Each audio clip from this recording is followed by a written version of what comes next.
welcome back to another episode of Wisconsin Weather Experts. It's Friday. We have made it. The weather is perfect across the state. Yeah, we finally made it to a streak of warmth, too. Yes. Because we've not been able to put together too many strings of warm weather, as we talked about earlier this week with Tom's April recap. Yeah. 2 days, 3 days, that was about as good as it got. So much back and forth. And extremes, too, going from, 60s, 70s to 40s. Yeah, right. Yeah, we had That's an not 80, fun. but we also had a 30. Yeah, it was an interesting month for sure. And that is partly because it's a transitional month. Sure. But we have not been able to put some warmth together until now. And we'll get to that coming up for you in just a little bit. And as always, we're thankful that we're not dealing with far worse. Look at this incredible hail video that we got from our partners over at Fox Weather. Give a shout out to Ian Oliver over there. This is hail in Brentwood, Tennessee. Sent by a family member of Hopefully. Ian's. I think we've got that video up. Oh, it's actually a clip. Okay. That's why they're waiting for me to stop talking. Roll the clip.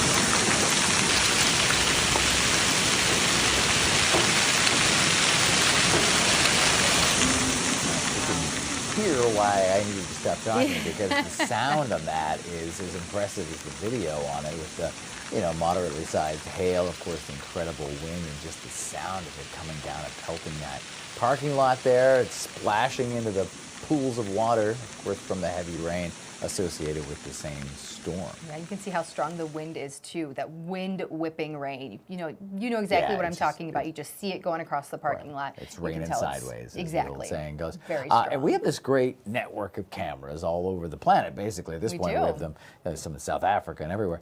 And one of our partners at that, the service that provides some of those cameras, caught this great video, Stephanie, of these floodwaters. Oh yeah, in Pennsylvania. Check this out. How beautiful is that waterfall, excuse me. But look at how quickly that is inundated with even more water. Yeah, they had to release the water from the Lake Wallenpaupack, I believe is how you say that, again in Pennsylvania. And this was just absolutely overwhelmed there on the otherwise kind of picturesque, Instagram-worthy little waterfall. Right. But because of the heavy rain that they have had over several days, they had to let the water out of that lake. And when they did, this is what happened. Of course, it all runs downstream and overwhelms that waterfall. And that was just yesterday. Yeah, incredible time lapse. This is one of the areas that's already picked up a couple inches worth of rainfall too, and it continues today. Right. They were stuck in that, the other side of that pattern, where we had repetitive days. They had repetitive soakings, which I know you're going to be talking about here in just a very quick second or so. We like repetitive when it works for us, but when you're on the other side of the equation, it can be challenging, and there have been some spots absolutely swamped. Absolutely. Just east and then down south, think places like Texas and the Gulf Coast, dealing with such heavy rain and thunderstorm activity here for days now. But this is a zoomed in view. So this is radar estimated rainfall as we get into our regional weather here over Pennsylvania, New York, New England states. And that's indicating, especially where that video we just showed you around where that is, which is in northeastern portions of Pennsylvania here, radar indicating at least 2 inches of rainfall, if not even a little bit more. And that's once again thanks to consecutive days of rain. And there are still flood headlines across more so northern states. There's only northeastern portions of Pennsylvania included in that lasting flood watch right now, but still all of New England communities here looking at potentially another inch, maybe even inch and a half worth of rainfall in the next 24 hours. So today remains a very soggy day, and even into the start to the weekend, some rain is going to stick around. I mean, look at this batch of rain moving slowly. Yesterday, we were talking about some of the severe weather that was across portions of Kentucky and Ohio. Of course, now it's up towards the north, but it barely moved, associated with a stationary front. So heavy rainfall and just a soaking cool day across New England states for the remainder of this Friday. Another one of the spots that are dealing with some heavy rainfall, thankfully no severe weather, down towards the south, the Gulf Coast. Look at all of this rain across Louisiana, crossing over the Mississippi, and really, I mean, right along the coast there. You can see New Orleans about to get drenched with some of that really heavy rain and thunderstorm activity. There is a little bit of a severe threat today, not quite as great of a threat as yesterday. So it could be one of those situations where both of these spots still see a couple of severe thunderstorms with hail and strong wind being the primary threat. But at this point, it's just the fact that it's another day of some very soaking rainfall. On the opposite side of things, we're very lucky here in Wisconsin as we have a high pressure still keeping us sunny, and that goes for the rest of central Wisconsin, or central portions of the U.S., as well as out west. The only notable feature we can talk about is this very weak cold front up towards the north. You can see this very narrow band of some light rain extending from southern Canada into Minnesota, portions of South Dakota, moving in our direction for those of us in Wisconsin, but this is pretty weak. So as it moves through later on tonight, most of the rain is going to fizzle aside from maybe a stray sprinkle. It's really not going to impact us much. Drops temperatures just a little bit tomorrow afternoon near the lake, but it is a cold front that will gradually make its way on through. After it passes, we stay quiet, we stay sunny, and we warm right back up. So very minimal impacts here. Now temperatures will continue to stay pretty mild here. I'm not even sure where that graphic came from, so I'm just going to skip ahead there. Temperatures for today still very mild. Tomorrow they drop just a little bit, and we'll get into more details on temperatures in just a second. But what I wanted to show you is just the fact that this high pressure system, and despite the fact that this cold front is passing through, going to still keep us very dry. We're just introducing some slight rain chances by Tuesday and Wednesday into parts of southeast Wisconsin. As you can see, we can kind of breeze through the statewide view of your forecast here in the next couple of days. I know it's a big holiday weekend, Mother's Day being on Sunday. Maybe you're heading up north or to central Wisconsin. As that front moves through later on tonight, just a couple of clouds, maybe a stray sprinkle. Otherwise, Saturday, we're back to full sunshine. It's really just an incredible forecast here. And same with Mother's Day itself on Sunday. May see that wind picking up a little bit, especially tomorrow afternoon, but Sunday still looks really, really nice. As for temperatures today, that heat out west is creeping westward. We are looking at 80s for places like Eau Claire and La Crosse and even central Wisconsin. Rhinelander down to really Rockford, Illinois, we're talking 70s, and just a touch cooler lakeside, a mixture of 50s to around 60. Now out west, where there is some of that heat, we'll call it, high temperatures well into the 80s, also now starting to see that fire risk, that fire danger creeping back in. Remember, a couple months ago, we were talking about that pretty much every single day with some of the high wind and really dry conditions. So right now, some fire weather watches issued for the Dakotas as well as Minnesota. And then this in Wisconsin is actually a special weather statement. Tomorrow, as we see that wind picking up a little bit, plus with how dry we have been, it is something we'll just have to keep our eye on going forward. Quick check of temperatures elsewhere. A lot of heat out towards the west. It's what we've been watching for days now. We're still expecting to see these above average temperatures sticking around across the upper plains and Midwest through the weekend into early next week. We may drop just a little bit potentially late next week, maybe into the weekend, kind of far out to even hold true. We'll see how trends continue, but at this point, it does look very likely we see all that warmth sticking around at least into next week. Quick check of your Mother's Day forecast for anybody celebrating. Happy early Mother's Day to everybody. This is in Milwaukee, by the way. So elsewhere across the state, expect some slightly warmer temperatures, but the main takeaway, plenty of sunshine and a great day to get outside. Yes, and that's great. And it's always nice when we get good weather for Mom. Yes. Of course, they deserve it. And it's that time of year, right? Mother's Day, May, you want to have that nice weekend for Mom. Absolutely. And hopefully you get some nice stuff from your kiddos. Oh, yeah. They're at that age where it's probably homemade. Yeah, a lot of handprints, which I love. That's okay. Love it. Hang on to those things. You stop getting them after they're like 18. Probably 19, yeah. next year. Noah hasn't made me one in years. Oh, gosh, Noah, come on. He's 23. So let's switch gears here. We're going to talk about monsoon season and the preps. We don't have that here, obviously, but as we go to Arizona, Phoenix fire and police crews there, they're training for all the water rescues that they anticipate. Fox's Irene Snyder has more. Monsoon season is almost here, and it's always good to be prepared. The Phoenix Fire Department and Police Department running through its annual Swift Water Rescue Training with the Central Arizona Project Canal. We've had a partnership training with them for a couple decades now. It's a really unique opportunity for us to be able to simulate vehicles or other potential rescue scenarios in a water environment. And again, we're super grateful to them for allowing us to do this year after year. The police department's Firebird 10 helicopter used as a part of the rescue. This is a training that we've been doing annually for a couple decades now, right in this location. We always train at a very high level.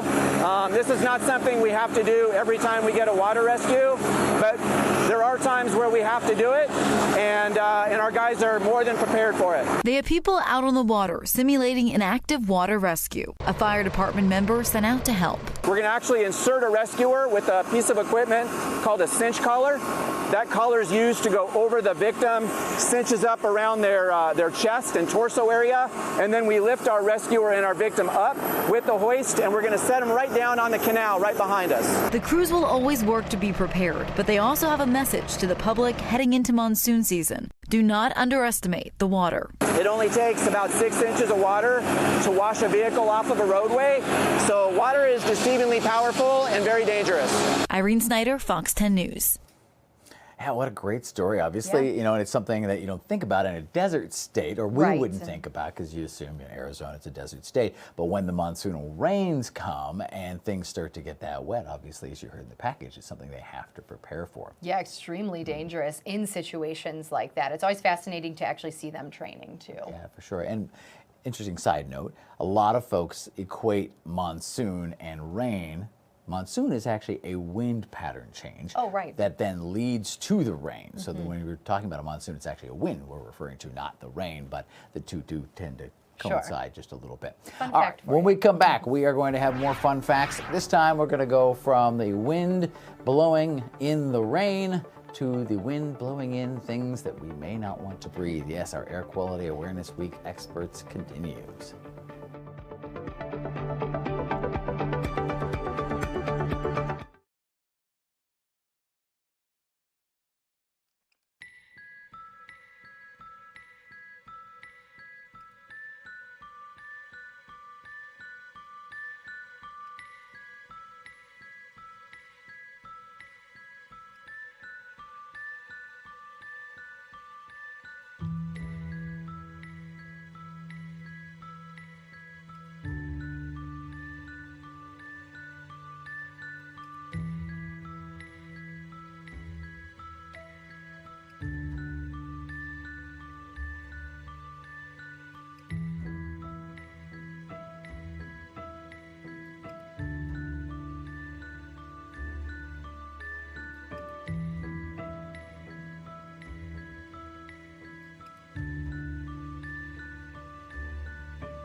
All right, welcome back to Wisconsin Weather Experts here on Fox Local and the Fox 6 YouTube channel as well. And all this week we've been talking about air quality and, of course, its impacts on human health and, you know, the weather connection there. Exactly. It's Air Quality Awareness Week. So with it being Friday, we're going to continue on that topic. Meteorologist Tom Walks is going to talk about bad ground level ozone. Check it out.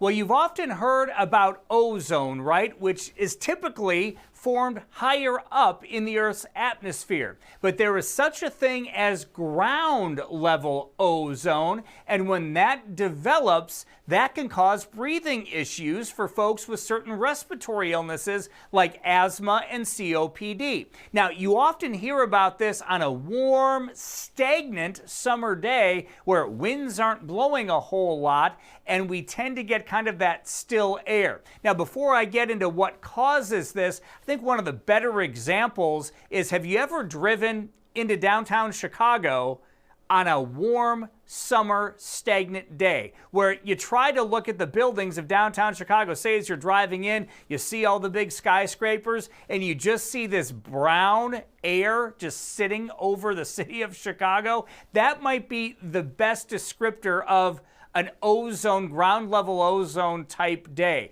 So now let me explain what causes this. Typically on these days, it's warm outside, but you have an even warmer layer of air above us. That is called an inversion in meteorology. So if you were to take a hot air balloon up on one of these summer days, it would actually get a little bit warmer for a time above us.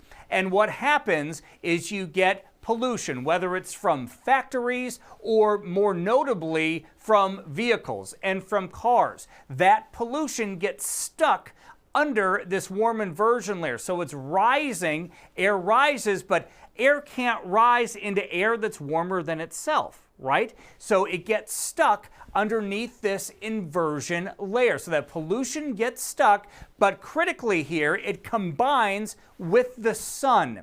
And when you get that combination, this is why it's an issue during the afternoon hours, for example, on a hot summer day, not as much of an issue late at night because you're not getting that interaction with the sun. And that's a critical component to ground level ozone. When those two combine, again, the sun in combination with the pollutants, we get what's called ground level ozone.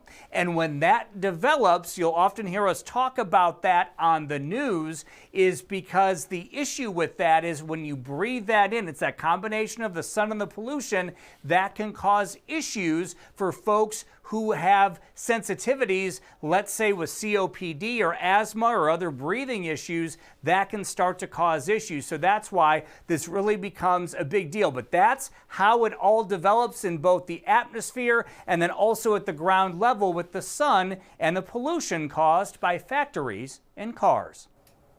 I think, Tom, great explanation there. Yes. It's also a good example of how sometimes something that can be good in one place is bad in the other. Yeah. Upper level ozone, the ozone layer, is something that's important. In fact, there was a concern, has been many concerns over the years about that thinning out. It was that hole that formed in the ozone layer. A bit of a different situation there, but ground level ozone, a big negative for human health, and of course, a great way to learn how that played out. And talking about air quality, part of that is, you want to get participating in the actual awareness efforts around the Air Quality Awareness Week. And if you want to know how you can help do that, here's meteorologist Lisa Michaels.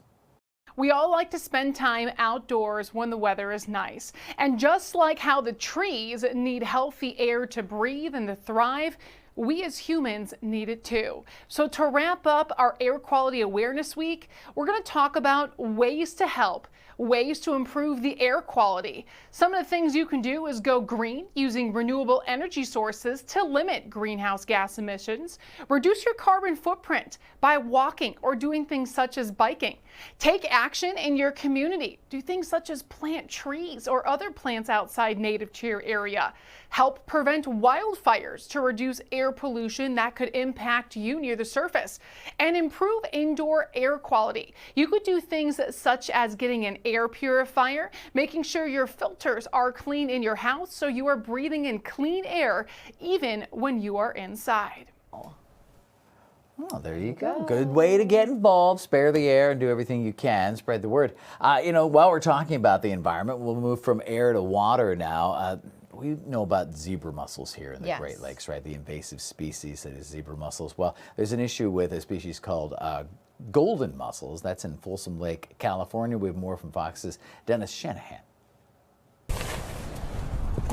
Any boater who wants to launch their vessel on Folsom Lake has to first go through an inspection at Beals Point. Once the boat is deemed clean, drained, and dry with no sign of invasive species, it gets a wire placed around the bow and trailer with a seal marking the start of a 30-day quarantine period for that boat. After 30 days dry, the boat is considered ready for the water, and the wire can be cut by park staff. The data is showing that after 30 days, if there was a mussel or standing water on a boat, that it wouldn't be able to survive after that. Park Superintendent Barry Smith says 5,000 boats have passed through this inspection station since it opened April 14th. That is good right there, sir. Can you turn off your vehicle? Tuesday's discovery of live golden mussels attached to a boat marks the first such detection here. It was a pontoon-type vessel, similar to this one, that was recently in the waters of the Sacramento-San Joaquin Delta. The boat is currently in storage right now. We're working with the owner, also working with the Department of Fish and Wildlife to come up with a solution, a decontamination, which is decontamination is using hot water on the vessel to eradicate the mussel. Well, then that just proves that this program is working. Boaters we spoke with on this Wednesday afternoon were very patient and understanding about the inspection process, especially considering the recent discovery. Yeah, it's bound to happen. Just like the ag stations up by Truckee and stuff, you gotta do it. There's a lot at risk, and I think yesterday proved that what we're doing out here is definitely worth that. We want people to be on this lake. We want to save recreation, but we need to be responsible, and our boat owners need to know that their boats, they need to take care of their boats, clean, drained, and dry, and that if your boat is coming from a affected waterway like the Delta, there's a good chance that boat could have golden mussel. For now, all boat ramps at Folsom Lake are closed. The only boats allowed on the water are small personal craft like kayaks and boats that were already docked in the lake at the start of inspections in April. The ramps reopen on the 14th of this month to boats that have completed the 30-day dry quarantine. The state is taking seriously the threat of this invasive species because of the costly damage it can do. All right, you see all the problems there. And of course, we've had similar problems in the Great Lakes, like I said, with the zebra mussels. I was just recently up on the beach in the Sheboygan area near the Blue Harbor resort there and walking along the beach. And then all of a sudden, I wasn't even paying much attention, but I was like, what's the crunching sound? I looked down and the whole beach for at least 200-300 yards ahead was just zebra mussels. Yeah. Dead, shells of, but shows that invasive species, which we've been working to control in the Great Lakes, isn't alone. It's a problem in other lakes as well, even though it's a different species. Again, not a bad thing if they're in their own environment. It's when they get into places where they have no predators, nothing to keep them in check, and it's good that they're taking care of that down in California. Absolutely. It goes from, invasive plants, invasive trees, animals, all. It's, they're, like you mentioned, good in their own spots, but when they're where they're not supposed to be, they can cause some issues. All right, well, we have plenty more to talk about. Let's take a live look outside right now in Milwaukee. Beautiful, beautiful sky. Basically matches the lake out there at this point. Beautiful day ahead. We will talk plenty more after the break.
right, welcome back everybody to Wisconsin Weather Experts. We've talked a lot about air quality, you know, spring, the start of May. May is also Skin Cancer Awareness Month. That is true. We've got some information on that coming up in a bit. But if you ever had any questions about air quality, or maybe you're like, what was that golden muscle all about again? Tell me more. You can do that pretty easily. All you have to do is click on the QR code that you see on the TV right in front of you. Your phone will take you right to a page where you can ask us any question you like. But let's go learn a little bit more about skin cancer during Skin Cancer Awareness Month. As more people head outside to enjoy the nicer weather, health experts warn of potential risks coming from the sun. You need to make sure that you're cognizant of what times you're going out. If you go out in between the hours of 10 and 2, the sun is at its highest, so it's going to probably be a little bit more drastic or problematic for your skin. Warnings from doctors come during May's Skin Cancer Awareness Month, a health issue that is becoming more concerning in the U.S. In the last 20 years, they say that 1 out of 5 Americans will experience a skin cancer at some point in time in their life. While skin cancer is becoming very common among Americans, the American Cancer Society says it is often treatable as long as it is caught early. If you delay the diagnosis of a skin cancer, it has the potential to become malignant, and they can lead to death, especially with melanomas. Dermatologists like Desmond Shipp at The Ohio State University say people should be going outside often to enjoy the warmer temperatures, but they must also make sure they are using proper protection from the sun as well. You just need to make sure you're using a broad spectrum sunscreen, SPF of 30 or greater. Shipp says certain clothes are also UV protective to keep your skin safe from the sun's harsh rays. So you want to make sure you're keeping yourself protected. Wide brim hats, long sleeve shirts, sunscreen, UV protected sunglasses is very, very important. Shipp also says all ethnicities can be affected by skin cancer, making it important for everyone to stay protected from the sun. I'm Shelley Painter, Fox News. There's a good reason to be wearing your sunscreen and a wide-brimmed hat today. Have a great weekend. Happy Mother's Day to you and to you, Steph. Thank you.